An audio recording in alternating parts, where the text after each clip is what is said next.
जीवन का श्वास फूंका है। इंसान को आपकी योजना, आपकी समझ, आपकी ज्ञान और आपकी परिपूर्णता दिया है। भले हम आदम से जब आए थे हम आपके बैरी थे, आपके विरोध में अपराध किए, पाप किए थे, परंतु जब हम यीशु मसीह को ग्रहण किए तो हम आत्मिक और नया जन्म प्राप्त किए। हमारी बैरी होने की दशा में प्रभु यीशु मसीह हमारे लिए बलिदान हुए ताकि वो पिता से हमें मेल करा सके। धन्यवाद देते प्रभु यीशु, धन्यवाद देते आपके अनुग्रह के लिए, धन्यवाद आपकी पवित्र लहू के लिए, जिस लहू से हम सिद्ध किए गए हैं, जिस लहू से सामर्थ है, जिस लहू को देखकर शैतान कांपता है, थरथराता है और डरता है, क्योंकि तेरे लहू हमारी अपराध और गुनाह को सिद्ध करता है। धन्यवाद देते प्रभु यीशु। परमेश्वर की दया है, जब हम बैरी थे, जब हम अपराधों में पड़े हुए थे, तो आपने हम पर कृपा किए और हमें नया जीवन दिए। आज इस नया जीवन को प्रभु हम आत्मा के अनुसार तेरे वचनों में बढ़ने में आप मदद कीजिए। आपके विचार, आपकी सभा, आपकी चाल चलन, आपके अनुग्रह में, आपकी पवित्र आत्मा की सामर्थ्य में तेरा वचन कहता है, आत्मा में जन्मे हो तो आप आत्मा के अनुसार चलो भी। क्रूस का जीवन जीने में हमें मदद कर पिता, क्योंकि क्रूस का जीवन में वो असली जीवन है जो हमें आनंद तक पहुंचाता है। धन्यवाद देते यहाँ पर प्रत्येक भाई बहन जो उपस्थित हैं, प्रत्येक हृदय आत्मा से आप बातें कीजिए पिता। हम यहाँ पर क्यों आते हैं? हम आपको सुनने के लिए क्यों आते हैं? हर रविवार को आप हमें मदद कीजिए पिता, समझने की शक्ति दीजिए प्रभु यीशु, हम जान सके आपके अनुग्रह को, आपकी प्रेम को। कई बार हम नहीं समझ पाते उन चीज़ों को जो आप हमारे लिए तैयार करते हो। कई बार आप ऐसे सरप्राइज देते हो प्रभु यीशु जो हम समझ ही नहीं पाते हैं। धन्यवाद देते। हम कभी ये नहीं जानते थे कि तो हमारे लिए धार्मिकता का वस्त्र रखा है, तो हमारे लिए एक ऐसी राज्य रखा जहाँ पर शांति, प्रेम और आनंद का है। जब तक हम इस धरती पर है, तेरी पवित्र आत्मा हमें मदद करता, हमारे सहायक बनकर हमारी हर एक आवश्यकताओं को पूरा करता है। धन्यवाद हमारी कलीसिया के हर एक मेंबर्स के लिए, जो लोग नहीं भी आए प्रभु, आपकी अनुग्रह उन पर बनाई रखना। हर एक लोगों के जीवन में कुछ ना कुछ कमी है, कुछ ना कुछ कहानियां हैं, कुछ ना कुछ परिस्थितियां हैं प्रभु। प्रत्येक लोगों को आप जानते हैं, आप उनके जीवन से बातें कीजिए। आप उनके परिवार में, आप उनके व्यक्तिगत जीवन से उनकी कष्ट को जानते हैं, उनकी दुख को जानते हैं, उनकी परेशानियों को जानते हैं प्रभु यीशु। आप उन पर कृपा करिए, आप उन पर दया करिए, आप उनके विश्वास को देखिए, आप उनके भरोसा को देखिए पिता। आप पर भरोसा करते हैं। कहीं ना कहीं प्रभु यीशु मसीह आप उनकी मन की बात जानते हैं, आप उनकी तकलीफ को समझते हैं, आप उनकी परेशानियों को समझते हैं प्रभु यीशु। कोई नहीं हमारी तकलीफ को बदल सकता, कोई नहीं हमारी तकलीफ को उठा सकता, कोई नहीं हमारी परेशानियों को दूर कर सकता, परंतु आप एक परमेश्वर हैं जो हमारी तकलीफ में हमारी सहायक बनकर हमें मदद करते हो। धन्यवाद देते, हमारे साथ निभाते हो, हमारा साथ देते हो। आश्वासन दीजिए, उनके मन से बातें कीजिए पिता, उनको ब्लेसिंग करिए, उन तकलीफ से उन्हें बाहर निकालिए, उन परेशानियों से, उन कमजोरियों से उन्हें बाहर निकालिए प्रभु यीशु मसीह। जब वो बाहर निकलेंगे तभी वो तेरी गवाही और तेरी अद्भुत महिमा के लिए तैयार हो पाएंगे प्रभु यीशु मसीह। उनके हृदय आत्मा से बातें कीजिए। धन्यवाद देते, तू सच्चा और जीवित परमेश्वर, इस दिन के लिए, इस समय के लिए, इस सभा के लिए हम धन्यवाद देते। तेरी पवित्र आत्मा की सामर्थ में तू अभिषेक कर, प्रत्येक हृदय आत्मा को खोल दे प्रभु यीशु, कि तुझसे सुन सके, सच्चे दिल से, सच्चे हृदय से और सच्चे आत्मा के साथ तेरी वचनों को ग्रहण कर सके, स्वीकार कर सके और वचनों के अनुसार चल सके। आप सहायता करिए। धन्यवाद देते, यीशु नासरी के नाम से मांगते हैं, आमीन। तो भजन संहिता 34 और वचन 18, यहोवा टूटे मन वालों के समीप है। टूटे मन वालों के समीप है। ये टूटना क्या है, टूटे मन वाले क्या है, हमें इसको समझना। और पिसे हुओं का उद्धार करता, जो पिसे हुए तकलीफ से, परेशानियों से गुजरते हैं, परमेश्वर उनका उद्धार करता है। आमीन। परमेश्वर किसके समीप रहता है? टूटे मन वालों के समीप, नजदीक रहता है, टूटे मन वालों के नजदीक रहता है। और पीसे हुए मतलब जानते हैं, मिक्सर में डाल दो सब पीस जाता है। ऐसे हालत में परमेश्वर उनके साथ रहता है। पुदीना को डाल दीजिए, पीस दीजिए, पुदीना दिखेगा ना, पहचान नहीं पाएंगे पुदीना या धनिया है, पीस गया पूरी तरह से। कई बार हमारी जीवन, हमारी व्यक्तिगत जीवन इसी तरह से हम पीस जाते हैं ना, कई सारे प्रॉब्लम से पीस जाते हैं और हमारा दिल कहता है कि यहाँ से भाग जाओ ना, ऐसा होता है। बट ऐसे लोगों के पास परमेश्वर है। आमेन। आइए, हालेलुया। तैयार हैं स्तुति आराधना के लिए? तो जोरदार एक ताली बजाइए। पवित्र परमेश्वर, हम धन्यवाद देते, तू सच्चा है, तू जीवित है। आज हम तेरी उपस्थिति में आए हैं, तू यहाँ पर मौजूद है। प्रभु यीशु, हम दिल से और आत्मा से और सच्चाई से तेरी आराधना करें। आज हम यहाँ पर महसूस करें कि तू यहाँ पर मौजूद है। हमें एहसास दिलाओ प्रभु, तू सच्चा परमेश्वर है, हमारे साथ है, हमारे पास है, हमारी सुनता है, हमें अगुवाई करता है, हमारी सुख दुख में मदद करने वाला परमेश्वर।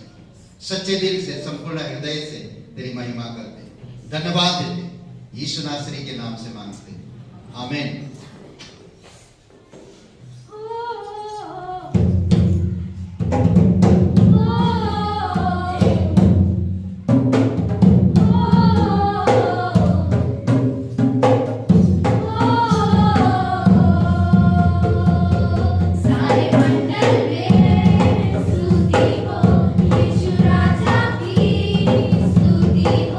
सारे दूतों के संग मिलके करें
तेरे आंगनों में एक दिन हजारों दिनों से भी उत्तम है, इसीलिए तेरी प्रशंसा करते। तेरे जैसा और कोई परमेश्वर नहीं। तू स्वर्ग में पवित्र है, तू धरती पर पवित्र है, तू हर जगह पवित्र है, तू हर जगह एक समान है। धन्यवाद आपके प्रेम के लिए, धन्यवाद आपकी अनुग्रह के लिए, धन्यवाद आपके आनंद के लिए, धन्यवाद आपकी उपस्थिति के लिए। प्रभु यीशु धन्यवाद देते, हमारी अपराधों को हमसे दूर किया, बहुत दूर, जो कभी तू स्मरण नहीं करता। तेरा वचन भी है कि तू वो परमेश्वर है जो अपराधों को क्षमा करता और उसे कभी याद नहीं करता। धन्यवाद देते परमेश्वर, धन्यवाद देते प्रभु यीशु, धन्यवाद आपकी क्रूस के लिए। तेरे जैसा कौन है जो मेरा भला करे, मेरा भरोसा सिर्फ तुझ पर प्रभु। तेरे जैसा कौन है जो मेरा भला करे, मेरा भरोसा सिर्फ तुझ पर प्रभु। मेरे जीवन का स्वामी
पवित्र और जीवित परमेश्वर पिता हम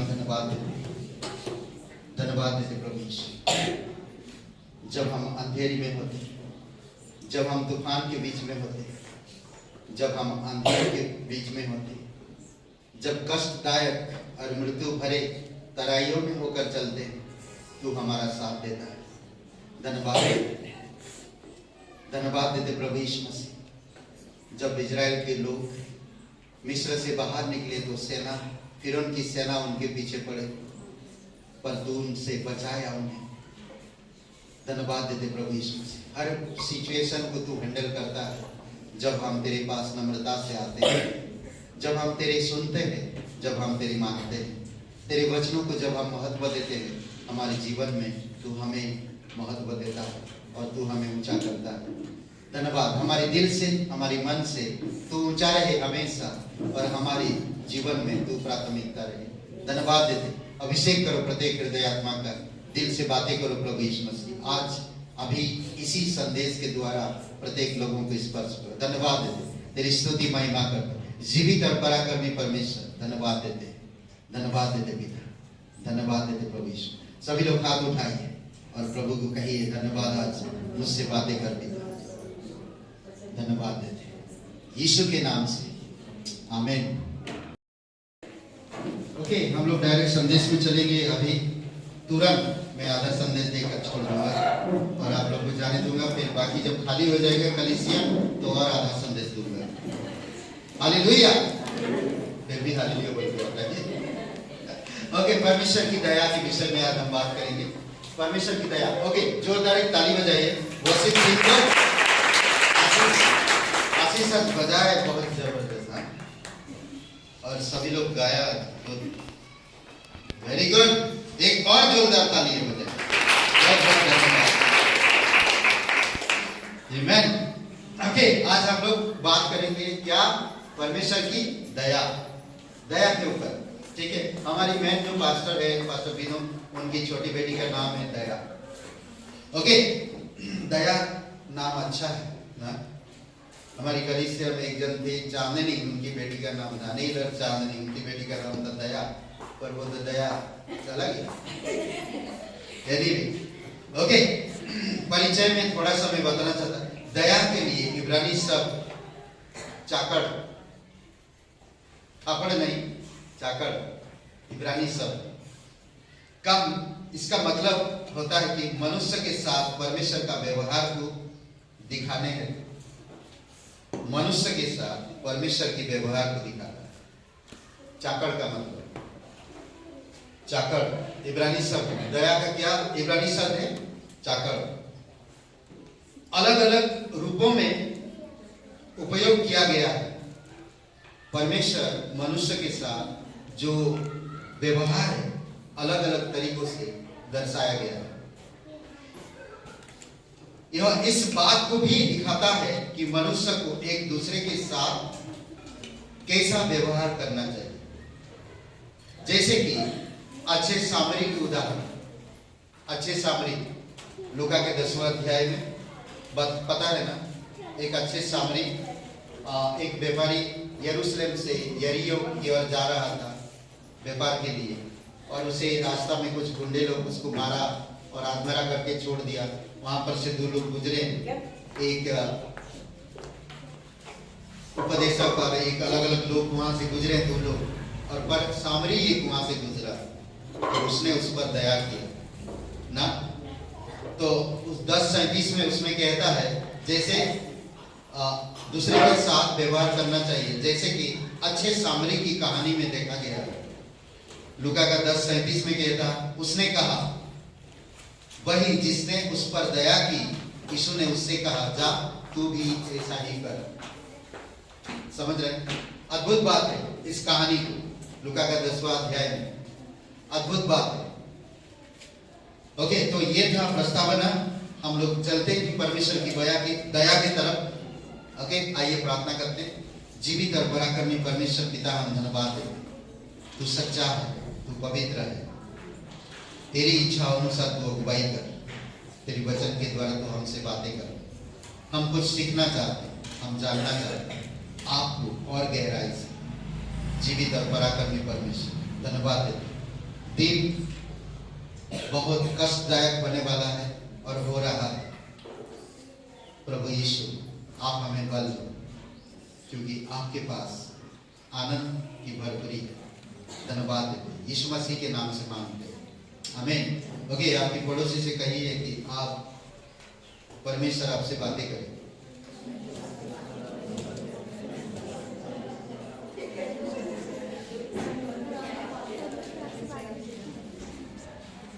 परमेश्वर आपसे बोल दिए सब, वेरी गुड। ओके, परमेश्वर की दया, मैंने समझा दिया दया का मतलब क्या है। मनुष्य के साथ परमेश्वर का व्यवहार दिखाने हेतु तो अलग अलग रूप में उपयोग किया गया, अलग अलग रूप में उपयोग किया गया, ठीक है। सबसे पहली बात हम देखते भजन संहिता 25 और वचन 6 में परमेश्वर की दया अनंत काल से है, अनंतकालिक। परमेश्वर का दया अनंतकालिक, वे थोड़ा समय का नहीं है, अनंतकालिक। समझ रहे हैं? हमेशा याद रखिए परमेश्वर का दया अनंतकालिक, और परमेश्वर जो आपके साथ व्यवहार कर रहा ये अनंतकालिक व्यवहार है। कई बार परमेश्वर आपको कोई तकलीफ नहीं, फिर भी परमेश्वर दया दिखाता है। कई बार परमेश्वर आपके जीवन में तकलीफ है, फिर भी दया दिखाता है। कई बार परमेश्वर आपके जीवन में कुछ भी परेशानी नहीं है, फिर भी परमेश्वर दया दिखाता है। दया हर वक्त हर समय होना चाहिए। कई बार हम परमेश्वर की दया को नहीं समझ पाते। आपको समझना होगा कि परमेश्वर की दया अनंतकालिक, समझ रहे? बहुत सुंदर वचन कहता है, हे यहोवा अपनी दया और करुणा के कामों के स्मरण कर। कह रहा भजन में प्रार्थना कर। आप भी जब प्रार्थना करो तो इस प्रकार की प्रार्थना करो कि कहो कि परमेश्वर तेरी दया और करुणा को तो स्मरण कर, किस प्रकार से तू लोगों पर दया किया है। तू दयावान परमेश्वर है, तेरी दया अनंतकालिक, अनंत काल से है, क्योंकि वे तो अनंत काल से होता आया। परमेश्वर की दया अनंत काल से होता आया। परमेश्वर की दया से, परमेश्वर दया से भरा हुआ, उसे कभी दया की कमी नहीं होती। परमेश्वर की दया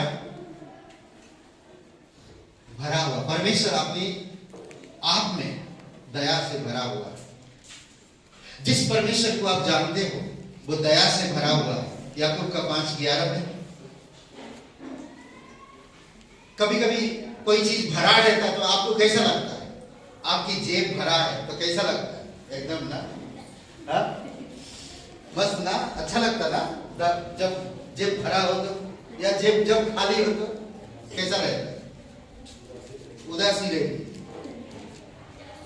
समझ रहे? हम लोग तो ऐसा, कभी जेब भरा रहता मस्त रहते, एकदम अकड़ के रहते, जब खाली होता दूसरे। पर परमेश्वर की दया हमेशा एक समान है, भरा हमेशा रहता है। परमेश्वर की दया कभी खाली नहीं होता। आप जिस परमेश्वर पे भरोसा रखते हो वो दया से परिपूर्ण रहता, हमेशा दया से भरा रहता हमेशा। इसीलिए जरूरी है कि आपको मुझे समझना और जानना। पिछली बार हम लोग क्या संदेश बातें किए थे? परमेश्वर का धन। किस विषय में बात किए थे? परमेश्वर के धन के विषय में हम लोग बातें किए थे। ओके, आज परमेश्वर की दया अनंत काल से है। परमेश्वर दया से भरा हुआ है। परमेश्वर दयालु महायाजक भी है। महायाजक का मतलब जानते हैं? पुरानी नियम जो निवास स्थान था, जो तंबू था मूसा के द्वारा जो बनाया गया, एक महायाजक होता था। साल में एक बार इजराइल लोगों का पाप डिक्लेयर करता था और उसको क्षमा के लिए साल में एक बार परम पवित्र स्थान में जाता था। समझ रहे? महायाजक किसके लहू लेकर? पवित्र मेमने का लहू लेकर, पवित्र लहू लेकर परम पवित्र स्थान में जाता था, और उस स्थान पे जाकर वो लहू जो था चारों तरफ वेदी के छिड़काता था, और वो वेदी में परमेश्वर का सामर्थ आता था, और वो लहू को जलाता था, और फिर जो धुआं निकलता था वो धुआं सफेद होता था। तब याजक आकर बाहर कहता था कि तुम्हारी पाप क्षमा हुए, परमेश्वर ने तुम्हें माफ किया। समझ रहे हैं? उसी प्रकार कहता महायाजक का काम किया था परमेश्वर, आप और मेरा महायाजक।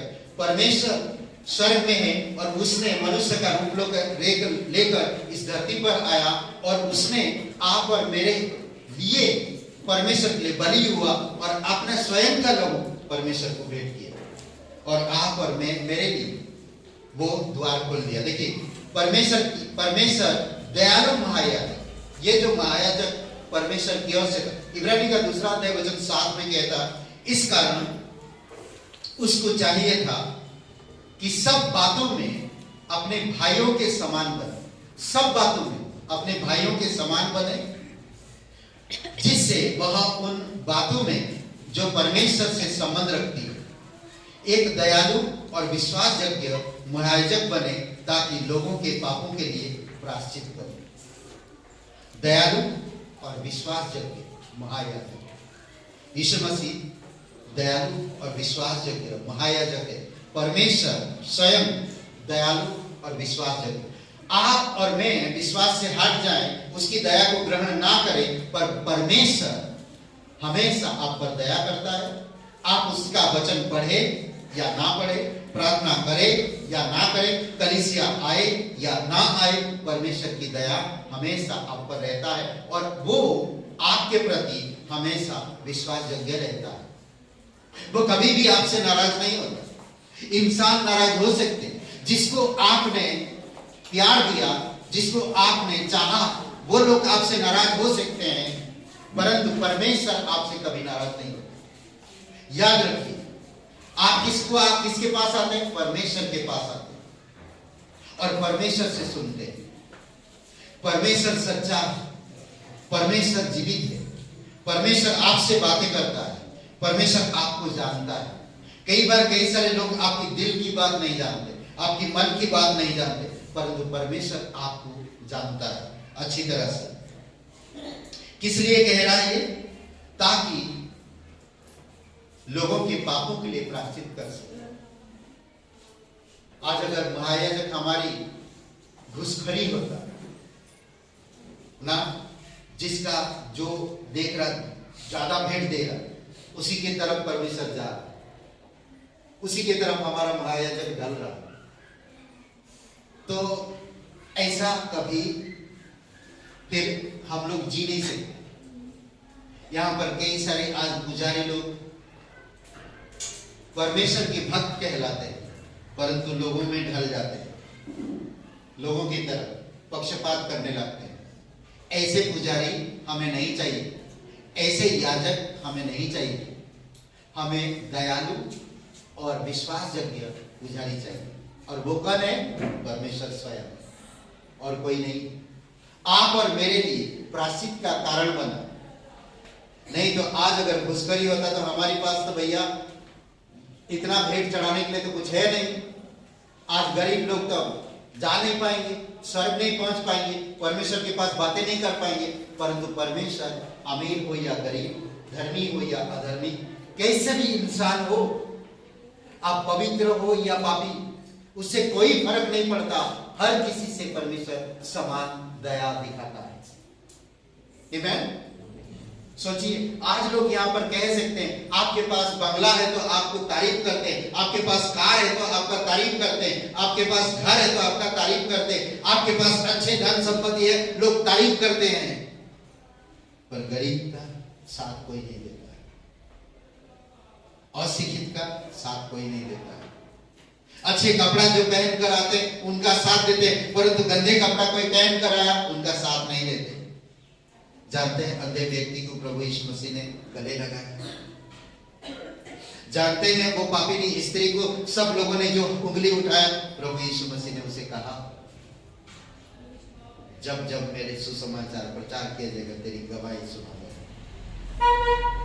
अमीर का नहीं कहा, परंतु उसकी बात कहा। ये दया है।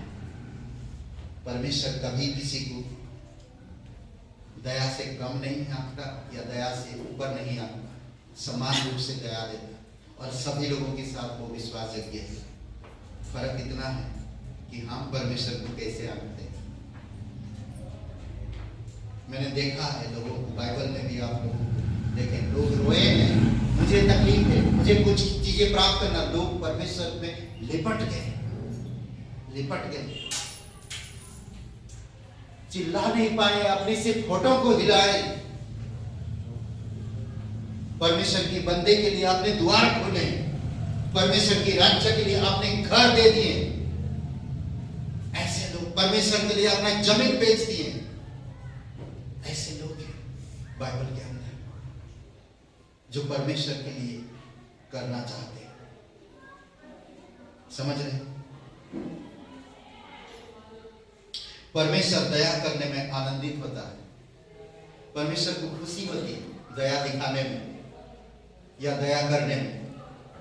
जो लोगों पर दया दिखाता, आप यीशु के बाद उत्पत्ति से लेकर प्रकाशित वाक्य तक देखिए, परमेश्वर सिर्फ दया करते आया, लोगों पर दया किया। आदम आदम तुम कहां हो, क्यों छुप रहे हो, बाहर आओ। कौन तुम्हें बताया, बाहर आओ। मैं तुम्हें प्यार देना चाहता, मैं तुम्हें दया दिखाना चाहता। मैं दयावान परमेश्वर हूं, मेरे अंदर दया भरा हुआ है। बाहर आओ आदम। आदम छुपो नहीं, तुम्हारी पाप मेरे दिल में नहीं है, मेरे दिमाग में नहीं है। तुम क्यों फल खाया, मुझे उससे कोई मतलब नहीं, पर तुम बाहर आओ, मैं तुम्हें दया देना चाहता हूं। केन केन तुम्हारा भाई कहां है, मैं तुम्हें दया देना चाहता हूं, बताओ तुम्हारी भाई कहां। पर केन माना, अपनी गलती को माना नहीं माना। राजा दाऊद, तूने बहुत बड़ा भूल किया है, बहुत बड़ा पाप किया है। बहुत सारे लोग बाइबल में घिन करते हैं, बहुत सारे भाई बहन तेरे घिन करते हैं, बहुत सारे रिश्तेदार तेरे घिन करते हैं, पर मैं तुझे दया दूंगा। आजा मेरे पास। और भजन से 51 वचन 1 में कहता है, मेरे अंदर नई आत्मा को उत्पन्न कर, मेरे अंदर नई आत्मा को उत्पन्न कर, कहता है। सच है, अद्भुत परमेश्वर है। परमेश्वर आनंद होता है जब आप पर दया करता है। समझ रहे? वो दया देना चाहता है। क्या आप दया के ग्रहण करने के योग्य हो? क्या मैं परमेश्वर की दया का हकदार हूं? क्या मैं परमेश्वर की दया का योग्य हूं? क्या मैं परमेश्वर की दया का पात्र हूं? परमेश्वर दया दिखाना चाहता है। कई सारे लोग दया से भरपूर हुए। मीका का 7:28 में कहता, 18 में कहता, 18-19 में कहता कि परमेश्वर हम पर इतना दया करता, हमारे अपराधों को क्षमा कर देता है और हम पर दया दिखाता है और हमारी पापों को कभी याद नहीं करता। वो हमेशा के लिए गहरे समुद्र की गहराई में डाल देता है। कौन कर सकता है इसे? आज आप पर कोई दया दिखाएगा, पर 5 साल के बाद कुछ आप थोड़ा गड़बड़ हो गया तो वही पुरानी बातें दोहराते हैं। ये दया नहीं है, ये ताने में मानना है, ये दया नहीं है। परमेश्वर दया दिखाता है। देखिए वचन क्या कहता है, 18 वचन में कहता है, तेरे समान ऐसा परमेश्वर कहां है जो अधर्म को क्षमा करे और अपने निज भाग के बचे हुओं के अपराधों को ढांप दे। वह अपने क्रोध को सदा बनाए नहीं रहता, क्योंकि वह करुणा से प्रीति रखता, फिर हम पर दया करेगा और हमारे अधर्म के कामों को लताड़ डालेगा। 18-19 वचन। और बाद में कहता समुद्र में डाल देता, गहराई उसको कभी याद नहीं करता। क्यों हम पुरानी चीजों को दोहराते? क्या आप परमेश्वर के पास आते हो?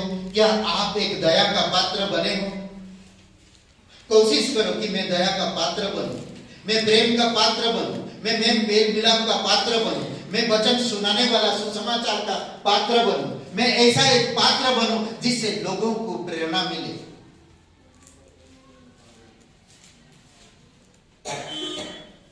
समझ रहे? कोशिश करो, कोशिश करो। हम परमेश्वर के पास आते क्यों?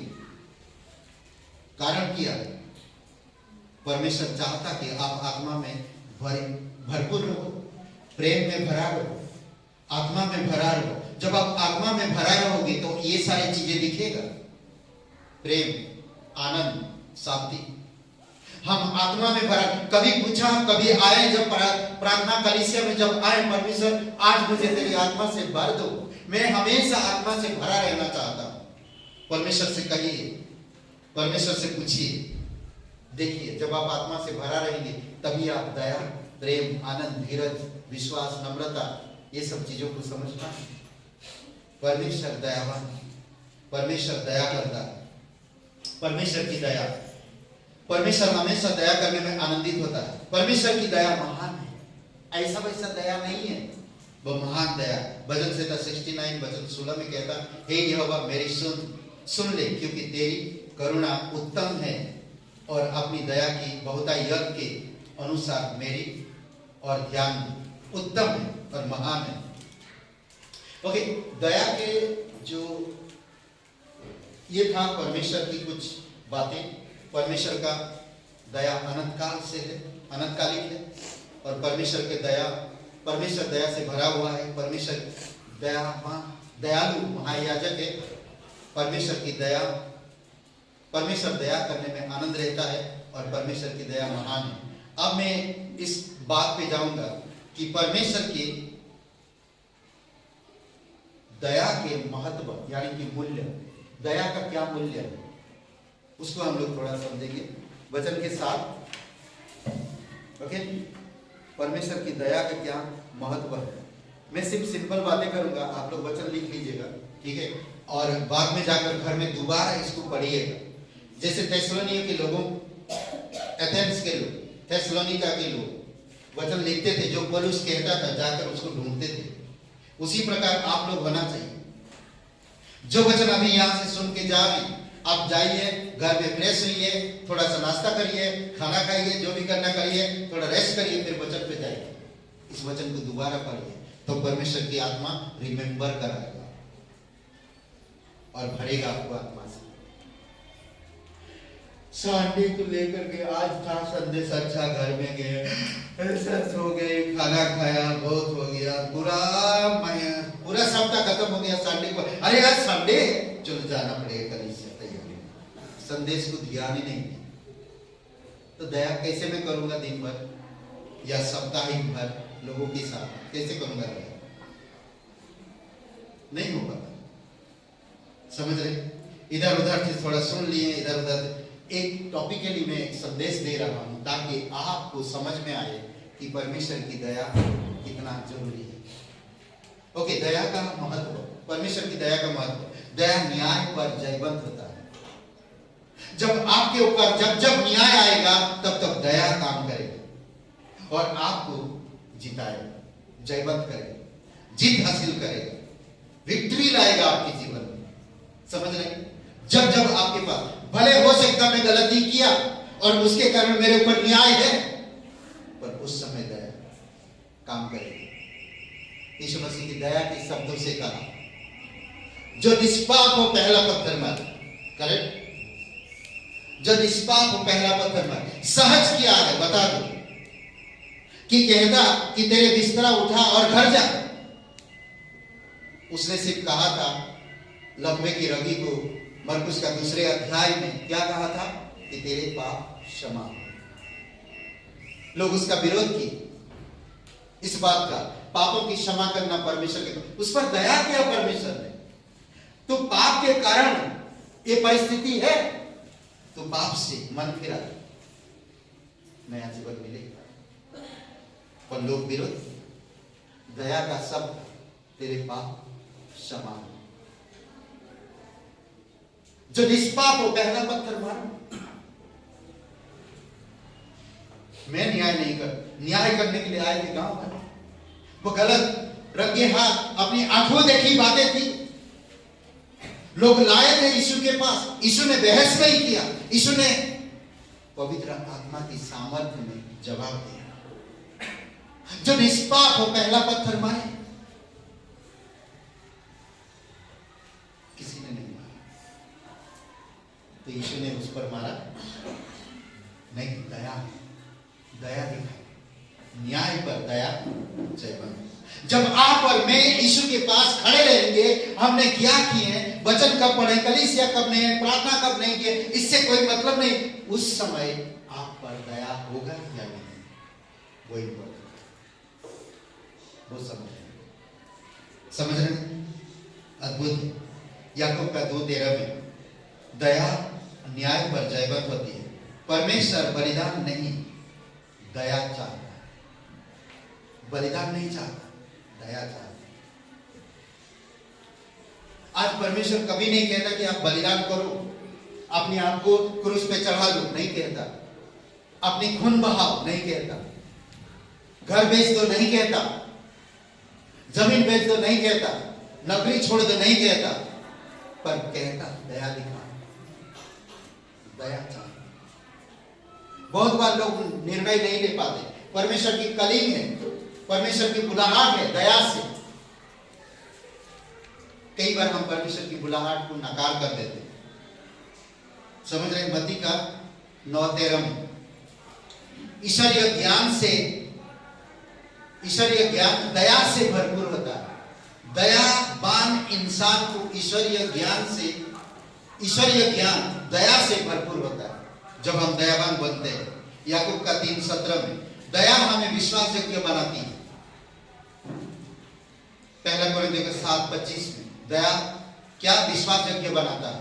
कलीसिया से, घर में, पति पत्नी में, बच्चों में, कहीं पर भी आपको विश्वास योग्य बनाता है परमेश्वर की दया। जब आप दया को सीखते हैं, दया के बारे में समझते हैं। दया क्या था? चाकड़। दया का मतलब क्या? इब्रानी शब्द क्या था? चाकड़। चाकड़ का मतलब क्या है? क्या है?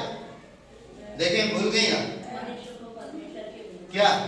मनुष्य को परमेश्वर के साथ व्यवहार अलग अलग रूप से परमेश्वर का व्यवहार, ये है दया, जिसको कहते चाकड़। समझ रहे हैं? सब लोग साथ में बोलिए, दया क्या है? साथ में बोलिए, दया क्या है? दया का अर्थ क्या है?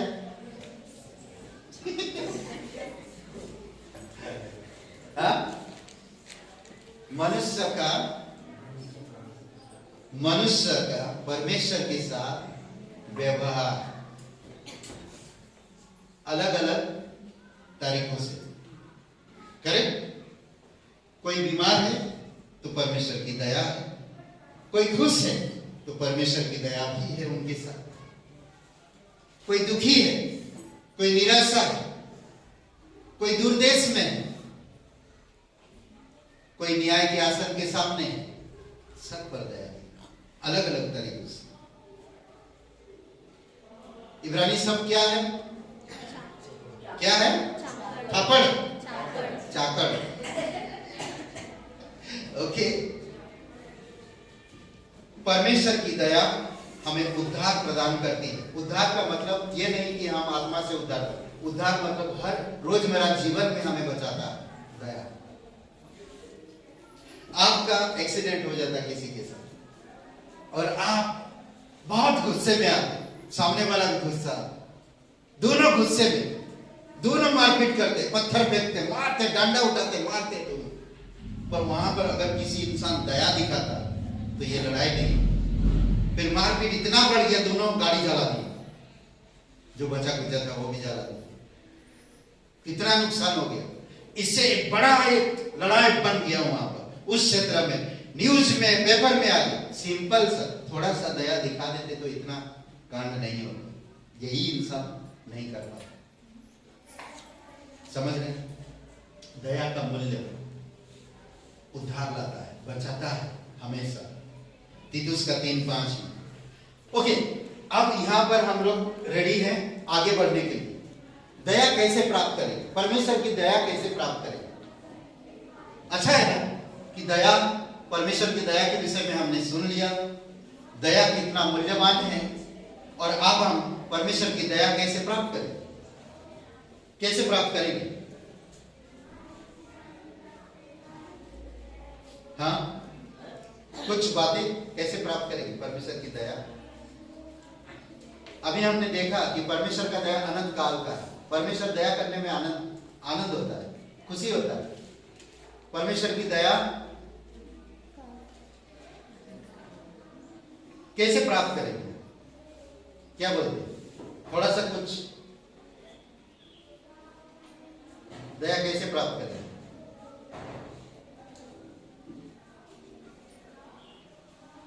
हाँ, बोलिए कुछ, कैसे प्राप्त करेंगे दया? क्या बोलते? हाँ, परमेश्वर में बने रहे। ओके, और कैसे दया प्राप्त करेंगे?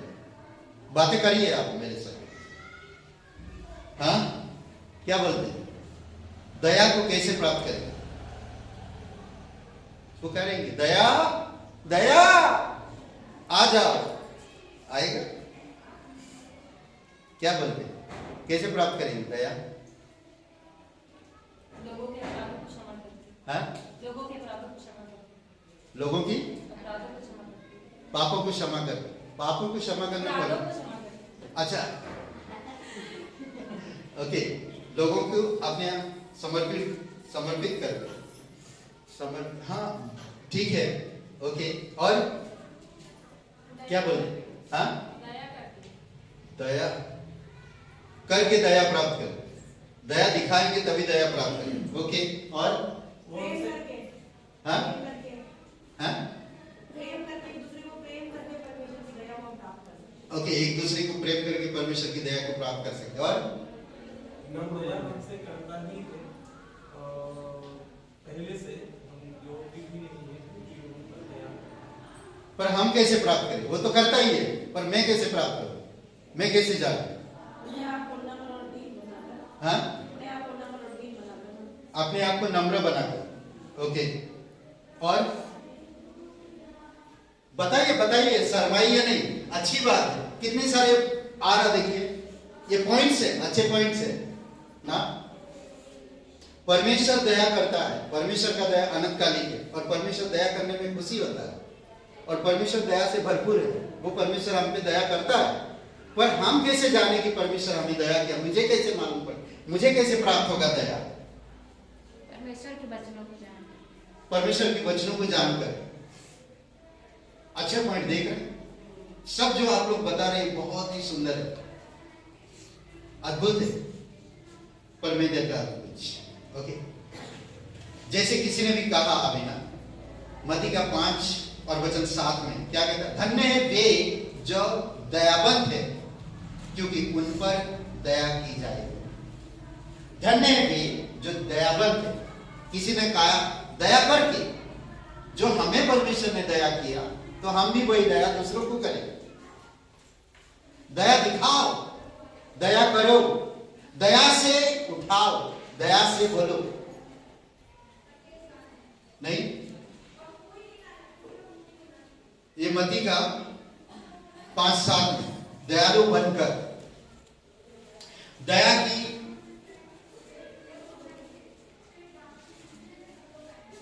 याचना करने के द्वारा।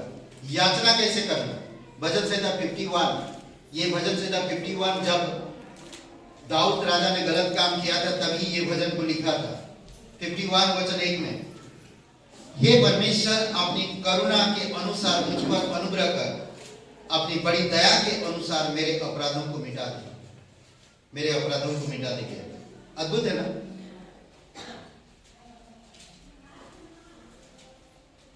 ओके, परमेश्वर के सिंहासन के पास आकर, दिया नहीं, वचन पढ़े नहीं, परमेश्वर के सिंहासन के पास साहस के साथ आओ ना।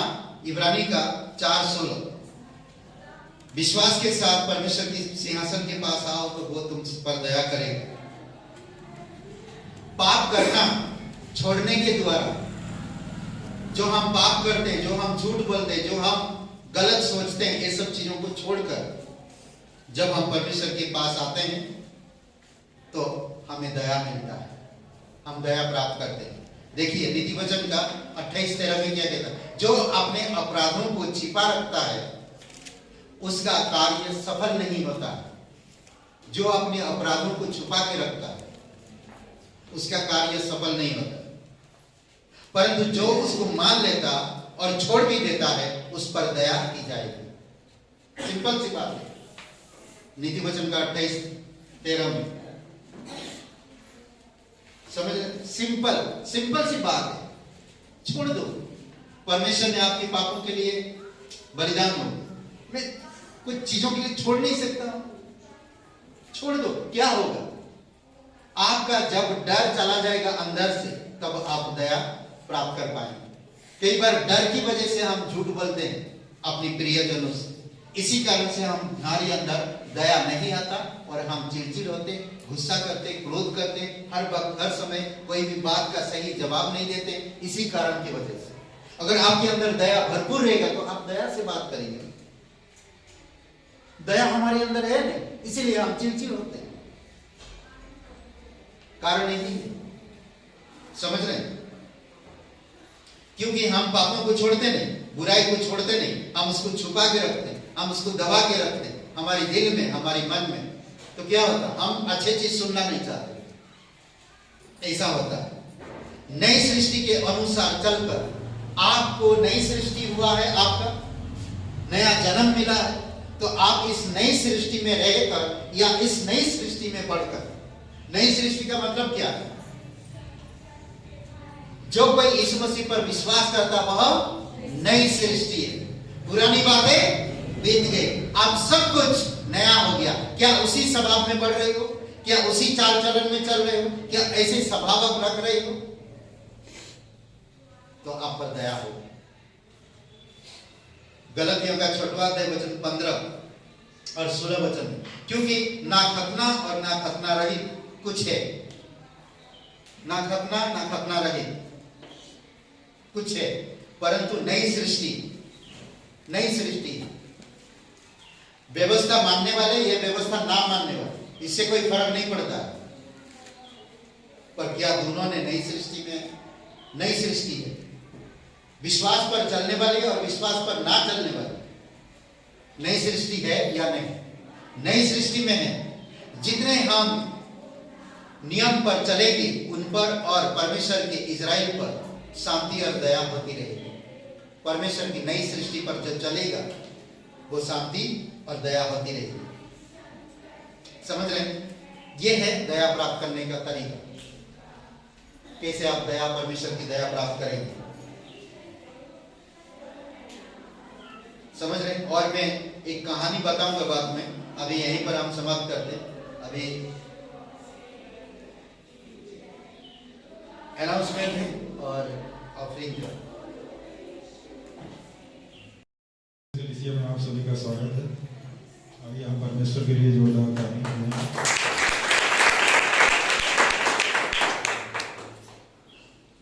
आज इस भवन में कोई पहली बार आए हैं, कोई ब्रदर एंड सिस्टर जो पहली बार आए हैं। आइए हम लोग एक वचन पढ़ेंगे यहाँ पे, मत्ती अध्याय 4:4। मनुष्य केवल रोटी से ही नहीं परंतु हर एक वचन से जो परमेश्वर के मुख से निकलता है जीवित रहेगा। जब शैतान ने यीशु मसीह की परीक्षा ले रहा था उस समय, यीशु मसीह ने कहा मनुष्य केवल रोटी से ही नहीं परंतु परमेश्वर के मुख से जो वचन निकलता है उससे जीवित रहेगा। जैसा आप सभी लोग जानते हैं, हर रविवार सभा लगती है और इस समय मौसम अब सही हो गया है और लेट आने की जरूरत नहीं है। तो आप सभी लोग थोड़ा समय का ध्यान दें कि सभा थोड़ा पहले ही लग सके। और हर मंगलवार चर्च ऑफिस में प्रार्थना, उपवास प्रार्थना है 5 बजे से 6 बजे के बीच में। तो आप सभी वहाँ उपस्थित होकर हम सब मिलकर एक साथ प्रार्थना करेंगे। वहाँ पे चर्च ऑफिस है 3/242। और बुधवार शाम सभा लगती है 7 बजे चर्च ऑफिस में ही। जो लोग नहीं जानते हैं, एड्रेस इस पे लिखा है 3/242, वहाँ आ सकते हैं। शनिवार सभा लगती है नरसिंहपुर गांव में, वहाँ के लिए प्रार्थना करें। परमेश्वर वहाँ लोगों को हृदय से बातें करे और नए लोग आए वहाँ पे, क्योंकि जब नए लोग आते हैं परमेश्वर के राज में तो परमेश्वर खुश होता है। हमारा कार्य है सुसमाचार प्रचार करना। जैसे हम लोग आम को खाते हैं और फेंक देते हैं कहीं भी, तो किसी न किसी दिन वो भी जरूर उगता है। तो अगर हम सुसमाचार प्रचार करते हैं तो कहीं कहीं से उसका फायदा उसको मिलेगा। अगर सुसमाचार वो व्यक्ति सुना रहेगा तो परमेश्वर उसके जीवन में काम करेगा। जब उसको पता ही नहीं रहेगा तो फिर दिक्कत है।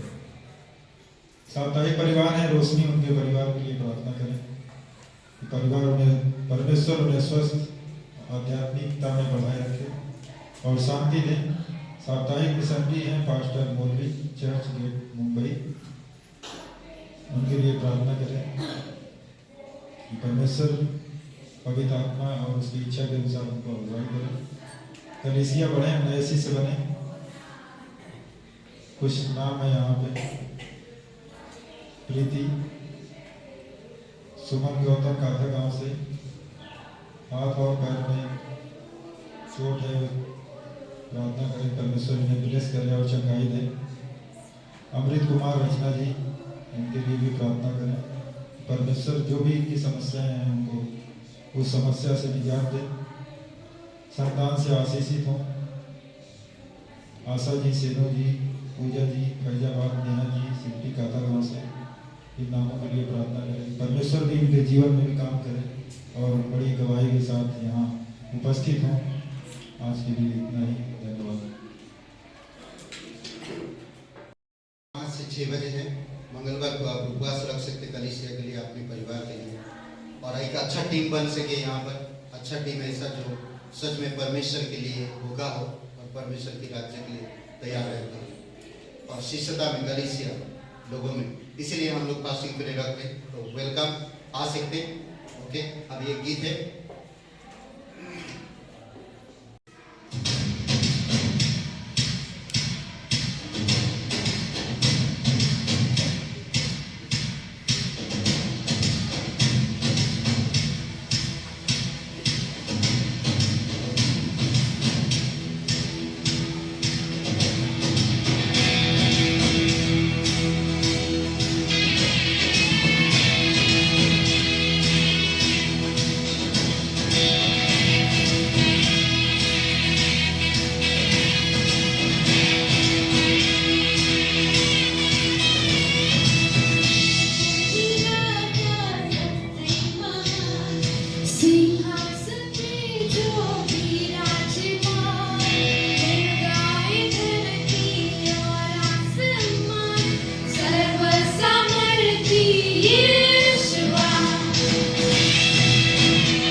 6 और वचन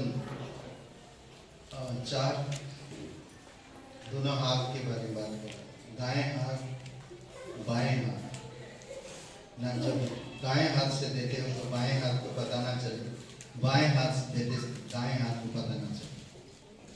इसका क्या मतलब है? गुप्त रखो। हमारा परमेश्वर आपकी देन, परमेश्वर के राज्य के लिए, परमेश्वर के लिए जो आप देते हो उसको गुप्त रखो। समझ रहे? किसी को बताने की जरूरत नहीं आपको, तो परमेश्वर देखता है और परमेश्वर जानता है। चलिए, दिल और मन को जांचने वाला परमेश्वर आपकी दान को भी समझता है और ध्यान देता है। आइए प्रार्थना करते हैं। पिता परमेश्वर, प्रभु यीशु मसीह, हम धन्यवाद देते हैं, धन्यवाद करते तू हर चीज, हर एक समय में हमारे जीवन को जीने के तरीका, आपसे आशीष पाने की रास्ता, आपके साथ सुरक्षित रहने की तरीका, सब चीज़ों को आप बताते हैं। हम जिस तरह देते हैं सच्चे मन और सच्ची आत्मा के साथ, उसी के साथ हम आपके राज्य के लिए दे सकें। जब हम देते हैं तो आपका वचन कहता है कि हम उस जगह पे इकट्ठा करते हैं जहां पर चोर चुराता नहीं, ना कीड़े नष्ट करता है, परंतु वहां पर सुरक्षित रहता है, जिसके लिए हम देते हैं। धन्यवाद देते प्रभु यीशु। आज हम सुनते पिता, कई सारे एडवर्टाइजमेंट, कई सारे लोग बातें करके करोड़ों रुपया आपकी स्वस्थ रहने के, हॉस्पिटल के खर्चा के लिए हर महीना सिर्फ 400 रुपया, 525 रुपया भरो, पर हम जानते हैं कि आप हमें हमारे शरीर को स्वस्थ रखते हो, हमें घटी होने नहीं देते हो, हमें हर एक चीज प्रदान करते हो।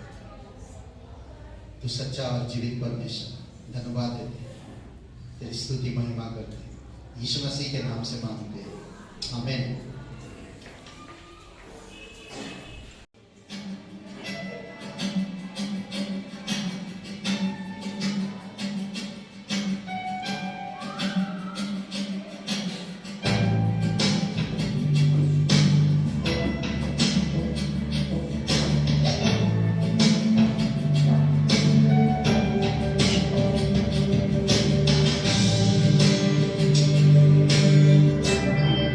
Thank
हमने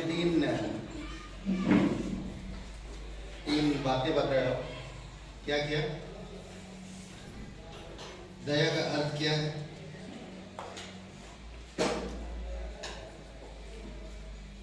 हेलो। परमेश्वर के साथ मनुष्य का व्यवहार। मनुष्य के साथ परमेश्वर का व्यवहार। मनुष्य के साथ परमेश्वर की व्यवहार अलग अलग रूपों में या अलग अलग समयों में। करेक्ट? तीन बातें बताए। परमेश्वर की दया, परमेश्वर की दया का मूल्य और परमेश्वर की दया को कैसे प्राप्त करें। ये तीनों पॉइंट आपको मिला। अब इसमें थोड़ा सा 2 मिनट बातें करिए, फिर हम लोग जाते हैं अगले संदेश में कि परमेश्वर की दया के साथ हमारी व्यवहार, उसके विषय में बात करेंगे। पर ये 3 पॉइंट को आप लोग जो सुना है, आपकी पड़ोसी से थोड़ा सा बात करिए, तो दया के विषय में बात करिए। जो सुना आपने अभी वो बात करिए और बाद में कहिए परमेश्वर आपको दया से भर दे। बाद में कहिए, अभी नहीं, बोलने के बाद।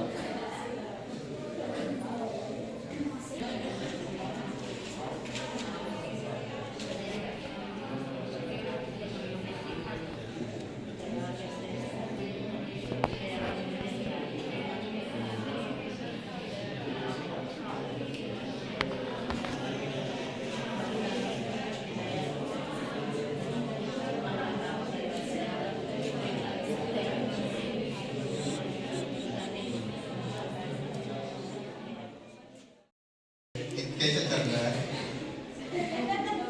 मैंने संदेश से बातें करने के लिए कहा, घर घर इधर उधर से बातें करने के लिए। आज जो संदेश सुना, थोड़ा सा जो संदेश अभी तक सुना उसके बारे में। एनीवे, चलिए हम लोग कहिए, आपकी पड़ोसी से कहिए कि परमेश्वर आपको दया से भर दे। परमेश्वर आपको दया से भर दे। ओके। थापड़ इब्रानी शब्द, क्या शब्द था? चाकड़, नहीं चाकड़, चाकड़, ठीक है, इब्रानी शब्द ये।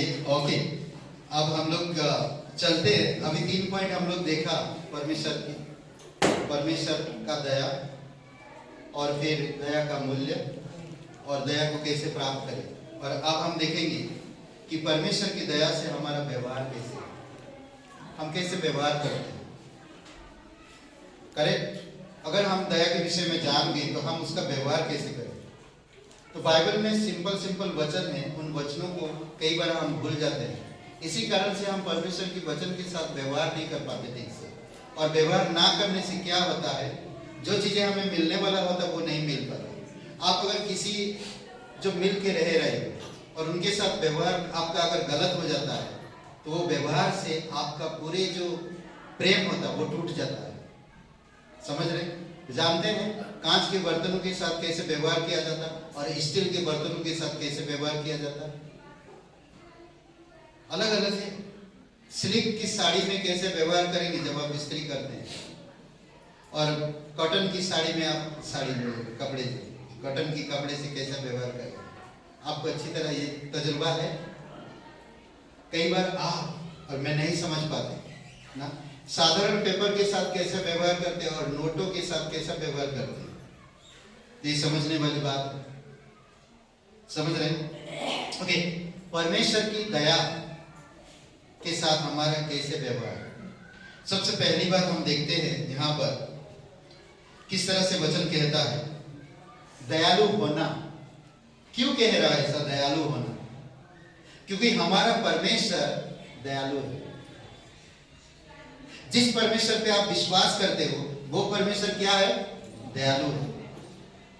कई बार देखेंगे बाप जैसे बच्चे वैसे नहीं, उसी स्टाइल में, उसी के स्वभाव और चरित्र में देखते नहीं, सुनते नहीं।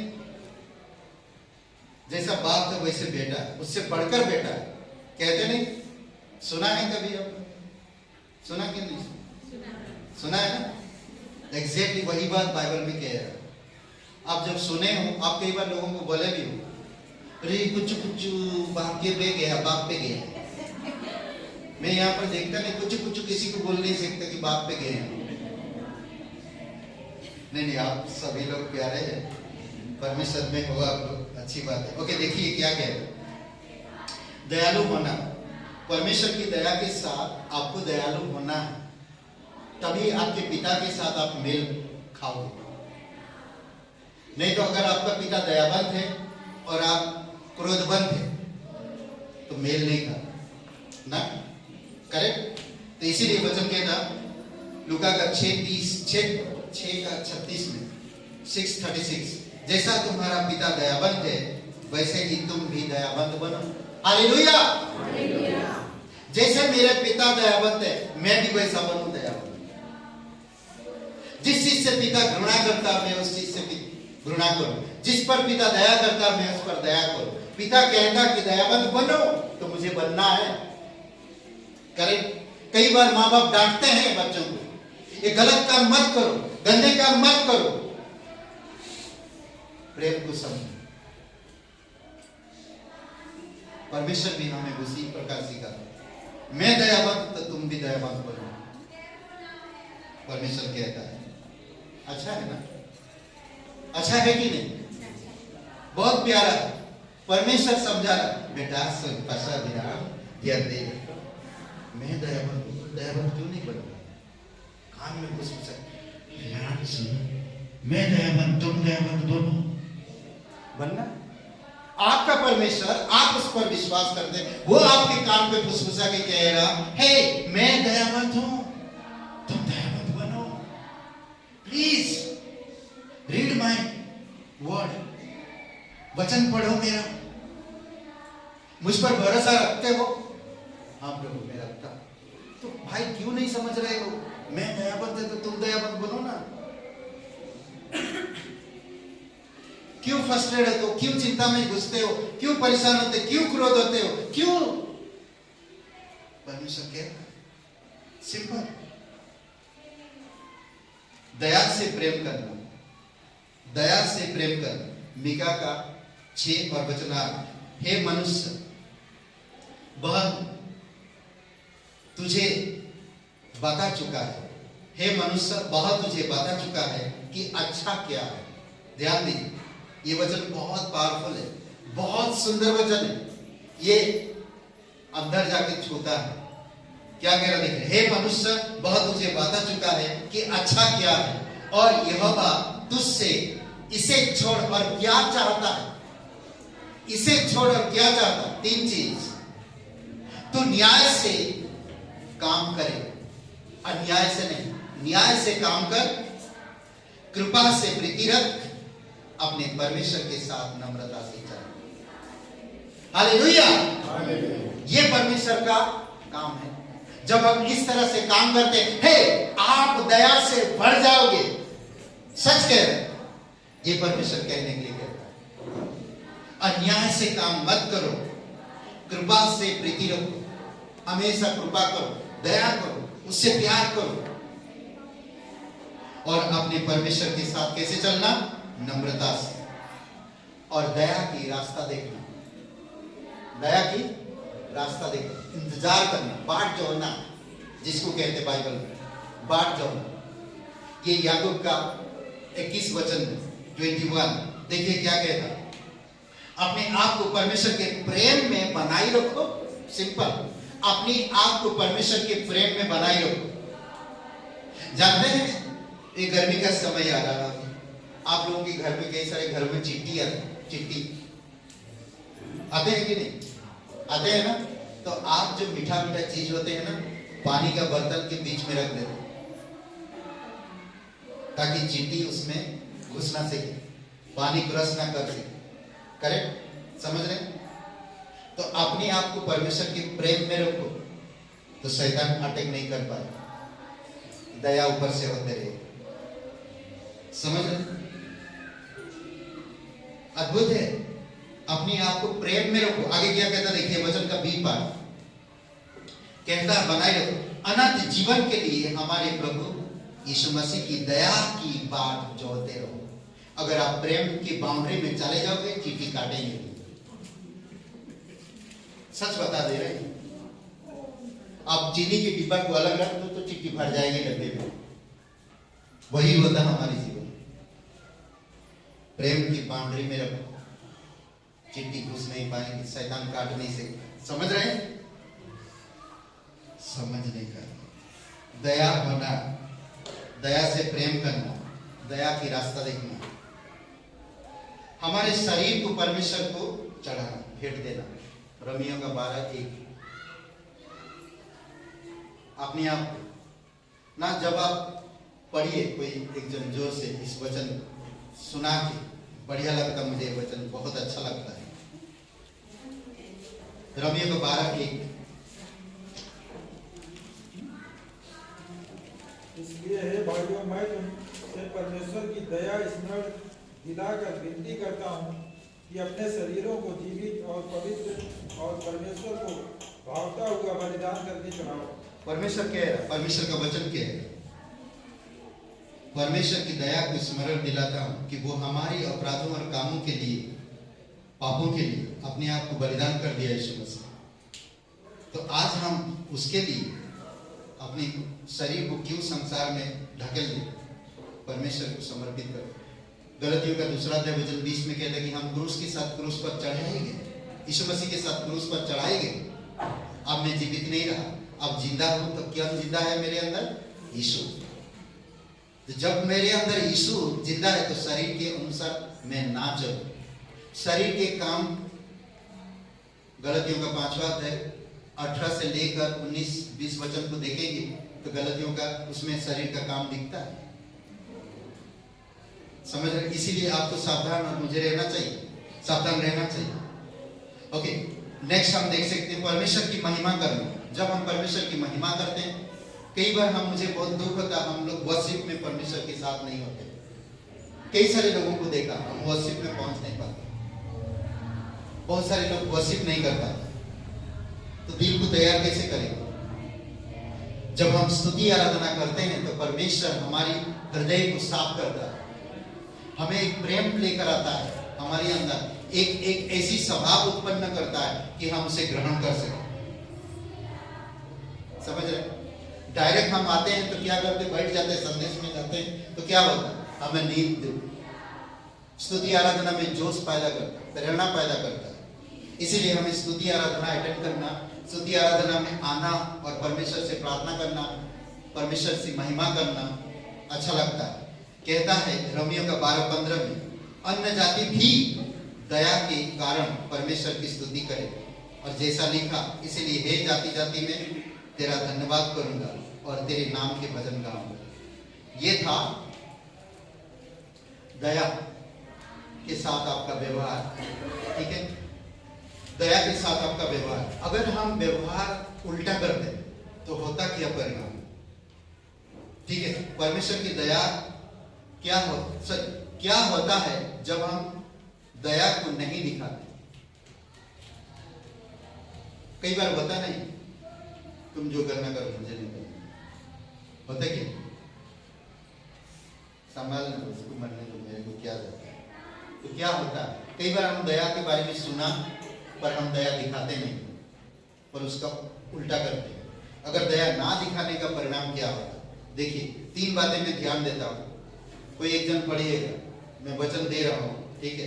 परमेश्वर भी दया नहीं करेगा उस पर। मत्ती का 18, 33 और 34 वचन पढ़िए। मत्ती का 18, मत्ती 18, 18 का 33 और 34। इसलिए जैसा मैंने तुझ पर दया की है, वैसे ही क्या तुझे भी अपने संगी दास पर दया करनी नहीं चाहिए? 34। और उसके स्वामी ने क्रोध में आकर उसे दंड देने वालों के हाथ में सौंप दिया कि जब तक वह सब कर्ज भर न दे तब तक उनके हाथ में रहे। निर्दयी सेवक का दृष्टांत पढ़े हैं ना कई बार। राजा ने उसकी कर्ज को माफ कर दिया, परंतु उससे जो कर्ज लिया था उसको उसने माफ नहीं किया। जिस तरह राजा ने उस पर दया किया तो उसे भी चाहिए था कि उस पर दया करे, पर उसने नहीं किया। तो क्या हुआ परिणाम? किसी ने राजा को जाकर बताया, आपने तो उसका इतना बड़ा कर्ज माफ कर दिया, परंतु उसने थोड़ा सा कर्ज उसका माफ नहीं किया। तो बोलते कि जाओ सैनिकों को भेजा, उसे पकड़ के लेकर आओ, और उसे लेकर आए। और क्या हुआ? उससे पूछ रहा है, 34-33 वचन में कह रहा, मैं तेरा इतना बड़ा कर्ज माफ करके तुझ पर दया किया, तुझे भी चाहिए था कि उससे दया करना, तो नहीं किया तो क्या हो? काल पटरी में डाल दिया। समझ रहे? और एक वचन खोलिए, याकूब का 2 अध्याय और वचन 13। याकूब 2 अध्याय वचन 13। न्याय भी दया रहित किया जाएगा। आपका अगर दया नहीं करते हैं तो न्याय के समय आप पर भी दया नहीं किया जाएगा। याकूब 2 अध्याय वचन 13।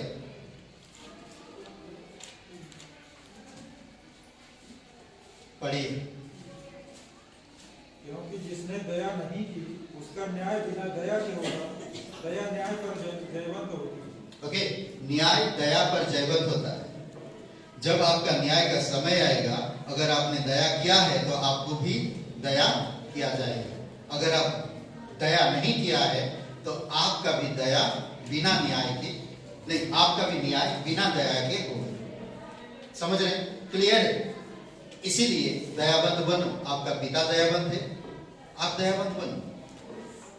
मैं प्रयास कर सकता हूँ, कोशिश कर सकता हूँ, भले मैं परमेश्वर की जैसा नहीं कर सकता, पर मैं कोशिश तो कर सकता हूँ।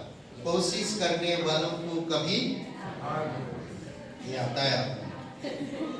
ओके, मत्ती का 23 अध्याय और वचन 23 खोलिए और पढ़िए जोर से। यहाँ पर देखिए, अगर हम दया नहीं करते तो एक चीज जरूर करेंगे, पाखंडी जरूर बनेंगे।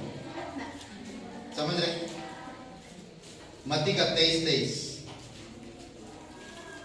कपटी शास्त्रियों और फरीसियों, तुम पर हाय, तुम पुदीने और सौंफ और जीरे का 10वां अंश तो देते हो, परंतु तुमने व्यवस्था की गंभीर बातों को अर्थात न्याय और दया और विश्वास को छोड़ दिया है।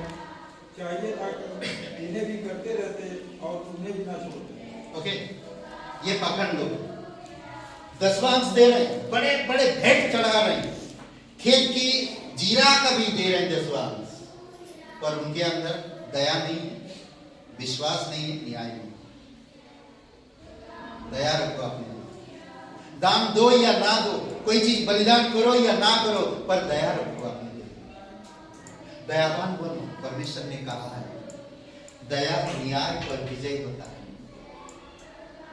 दयावान बनो, कोशिश करो, आज से शुरू करो, मैं उसके प्रति दया करूं।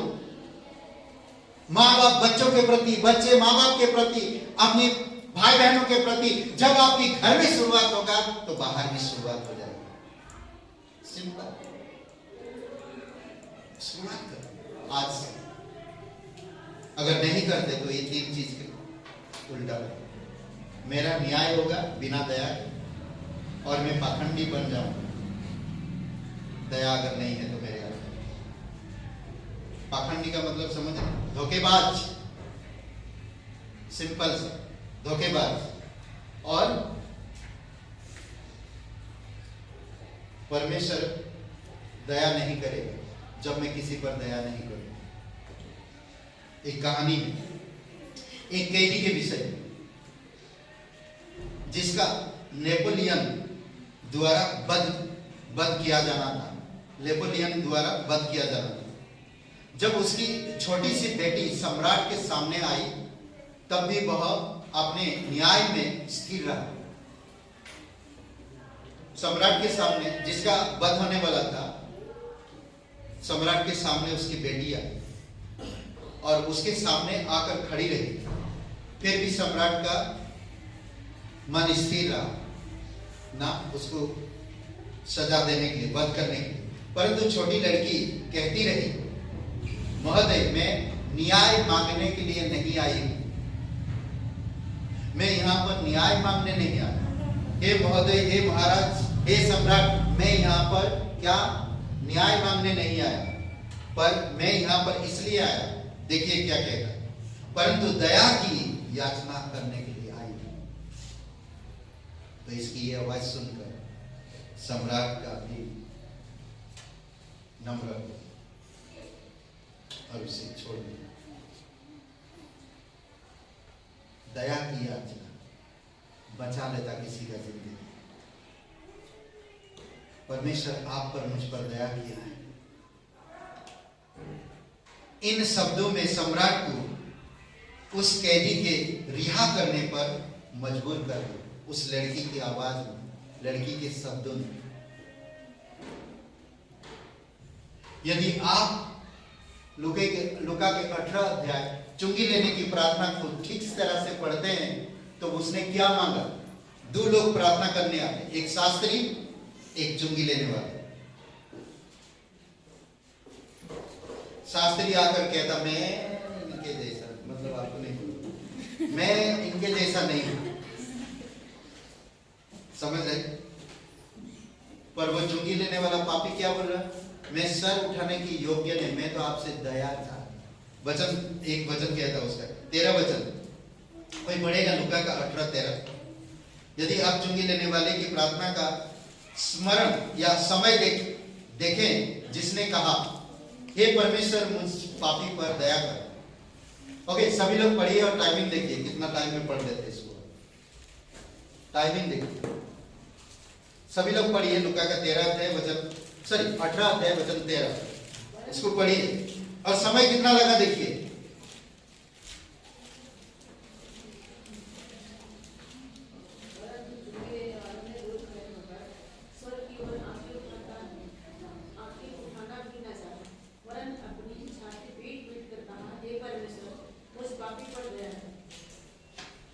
सब लोग पढ़ा?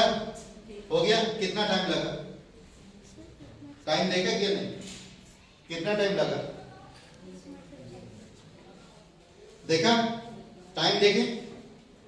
मैंने बोला था टाइम देखो। टाइम है? टाइम नहीं है? गाड़ी सबको देना पड़ेगा। सॉरी मैं नहीं दे सकता। Okay, time important. खाली इतना शब्द बोलने के लिए कितना लगता? 3 सेकेंड। हे परमेश्वर मुझ पापी पर दया कर। इतना शब्द बोलने के लिए, हे परमेश्वर मुझ पापी पर दया कर। बोलिए आप सब लोग, हे परमेश्वर मुझ पापी पर दया कर। सिर्फ मात्र 3 सेकेंड, मात्र 3 सेकेंड। 3 सेकेंड में ये बोल दी, फोन छोड़ दिए। मात्र 3 सेकेंड। क्या हुआ देखिए, तो पाएंगे कि ऐसा करने के लिए केवल 3 सेकंड का समय लगता है। फिर भी वह धर्मी ठहराया जाकर अपने घर गया, क्योंकि जो कुछ उसने प्रार्थना में कहा वह जानता था। जो भी कुछ प्रार्थना में किया वह जानता था। जब तक हम कुछ चीज की जानकारी नहीं लेते तो उसमें समय नहीं लगता। परमेश्वर दयावान थे, वो मुझ पर दया करेगा जब मैं दया की याचना करूंगा। वो लड़की ने दया की याचना किया तो सम्राट ने उसके पिता को बख्श दिया, रिहा कर दिया। ये चुंगी वाला सिर्फ 3 सेकंड दया की याचना किया तो परमेश्वर ने उस पर दया किया और वो धर्मी गिना गया। आप आगे पढ़ेंगे तो वो जो धर्मी इंसान था उसको धर्मी नहीं कहा गया, परंतु इस व्यक्ति को धर्मी कहा गया और वो खुशी खुशी घर गया। ये था परमेश्वर की दया। आप सुन लिए, समझ गए।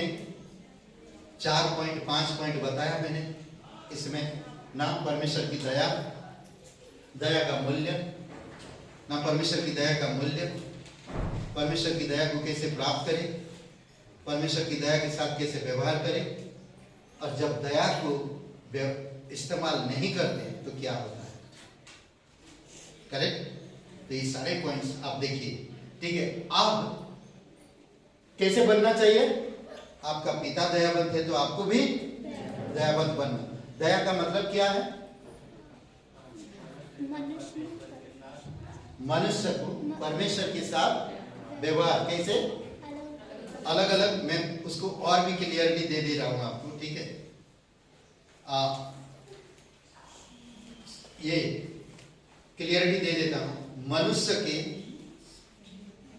मनुष्य के साथ परमेश्वर के व्यवहार को दिखाने हेतु अलग अलग रूपों में उपयोग किया गया है, अलग अलग रूपों में उपयोग किया गया है। ठीक है, ये था दया का अर्थ। इब्रानी शब्द क्या है दया का? चाकड़ चाकड़, चाकड़ चाकड़, चाकड़, चाकड़। आमीन। आइए प्रार्थना करते हैं। पवित्र महान सर्वशक्तिमान परमेश्वर पिता, हम धन्यवाद देते हैं इन वचनों के लिए, इन बातों के लिए कि आप कितना दया से भरे हुए हैं। आपसे जब हम दया की याचना करते हैं तो आप सुनते और हमें धर्मी ठहराते और दया से भर देते हैं। धन्यवाद देते हैं प्रभु, तू कभी किसी का पक्षपात नहीं करता है, हर किसी को दया देता है, चाहे वो कैसे भी। वो पिता, आप हमें दया की पात्र बनाओ और दया की पात्र के योग्य बनाओ कि हम दया भर सके और दया से चल सके और दया बांट सके और दया से बोल सके, दया से व्यवहार कर सके, दया से संभाल सके, दया से हर एक काम कर सके। प्रभु आप अभिषेक करो प्रत्येक हृदय आत्मा। धन्यवाद देते, जब हम गुनहगार थे तू हम पर दया की, हमें नया जीवन दिया, हमारे लिए क्रूस पर बलिदान हुआ। हे यीशु, हम धन्यवाद करते, तेरी स्तुति करते, तेरी महिमा करते। जो भी कोई तेरा नाम लेता वो उद्धार करता। यहाँ पर कोई भाई बहन है, आपने कभी यीशु मसीह पर विश्वास नहीं किया, आज आपके पास मौका है, आप अपना छोटा विश्वास रख सकते। विश्वास रखने के बाद आपको परमेश्वर नया जीवन देता है और आपको दया से भर देगा, शांति से भर देगा, प्रेम से भर देगा। अगर आप विश्वास करना चाहते हैं तो मेरे साथ ये प्रार्थना को दोहरा सकते हैं, आपके हृदय से, आपके मन से। हम पापी होने के कारण दया से नहीं भर सकते, हम पापी होने के कारण धर्मी नहीं हो सकते, हम पापी होने के कारण हम स्वर्ग नहीं आ सकते। बट परमेश्वर ने स्वर्ग से इस धरती पर उतरा, हमारे लिए बलिदान हुआ, कब्र में गया और तीसरे दिन मरे उनसे जी उठा। अगर आप विश्वास करना चाहते हैं तो मेरे साथ प्रार्थना करें। कहिए, हे यीशु, मैं जानता हूँ मैं एक पापी इंसान हूँ, मैं खुद को नहीं बचा सकता। मैं धन्यवाद करता हूँ, तू मेरे पापों के लिए क्रूस पर बलिदान हुआ, कब्र में गया और तीसरे दिन मरे हुए से जी उठा। तू जीवित परमेश्वर है, तू मेरा मुक्तिदाता है, तू मेरा उद्धार करता है। सच्चे दिल से तेरे बलिदान पर, तेरे गाड़े जाने पर, तेरे जी उठने पर मैं विश्वास करता हूँ। मुझे क्षमा कर दीजिए, मेरे हृदय में आइए, मुझे नया जीवन दीजिए। यीशु मसीह के नाम से मांगते हैं, आमीन।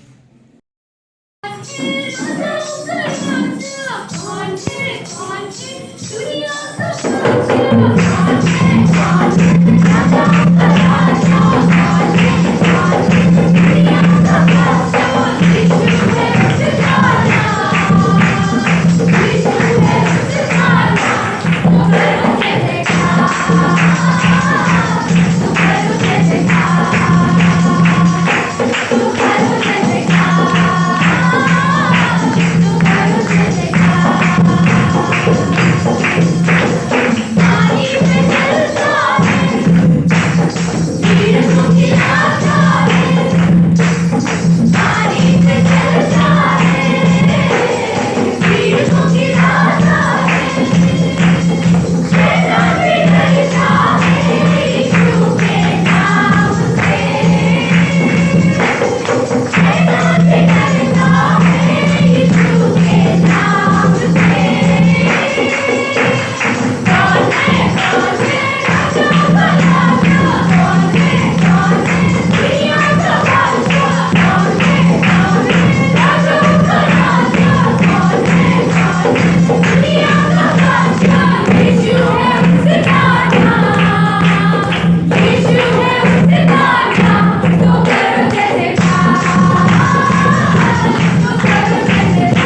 पर कई सारे लोग हैं पिता जो तेरे पास आए हैं। किसी को पथरी की शिकायत, किसी को गांठ की शिकायत, किसी को दर्द की शिकायत। प्रभु यीशु, आप प्रत्येक लोगों के मन विचार, उनके विश्वास को जानते हैं। किसी को और कोई सारी समस्याएं, प्रभु यीशु, किसी को बिजनेस की, किसी की नौकरी की, किसी को प्रभु यीशु मसीह और किसी चीजों की समस्याएं। आप शरीर को स्पर्श करो, आत्मिकता में, भौतिकता में तेरी अनुग्रह भर दो पिता, तेरी दया भर दो प्रभु यीशु। आप अभी इसी समय स्पर्श करो, पथरी, किडनी स्टोन, जो भी यीशु तेरे नाम से दूर होने पाए, ब्लड प्रेशर, शुगर, प्रभु यीशु नॉर्मल सबको करो पिता। तेरी दया और तेरी सामर्थ्य में शुगर, ब्लड प्रेशर को दूर करो प्रभु यीशु। आप उनको स्पर्श करो। तो सच्चा और जीवित परमेश्वर, तेरी अनुग्रह में बनाई रखना पिता। धन्यवाद देते। किसी को सिर की दर्द है प्रभु यीशु, आप छूना और चंगाई दे। तो सच्चा और जीवित परमेश्वर, धन्यवाद देते। तो सच्चा और दयालु और करुणामय परमेश्वर, प्रत्येक परिवारों को, प्रत्येक भाई बहनों, प्रत्येक बच्चे बड़े सभी लोगों को तेरी दया और कृपा है। कुछ बच्चों के एग्जाम चलने वाला प्रभु यीशु, आप उन पर दया करो, मन लगाकर पढ़ाई करे प्रभु यीशु, मेहनत करे ताकि अच्छे मार्क में, परसेंटेज में पास हो सके। तेरी दया और कृपा उन पर बनाए। धन्यवाद देते, तेरी स्तुति महिमा करते। धन्यवाद देते, प्रत्येक लोगों को सुरक्षित रखो। यीशु नासरी के नाम से मांगते, आमीन आमीन। याद रखिए।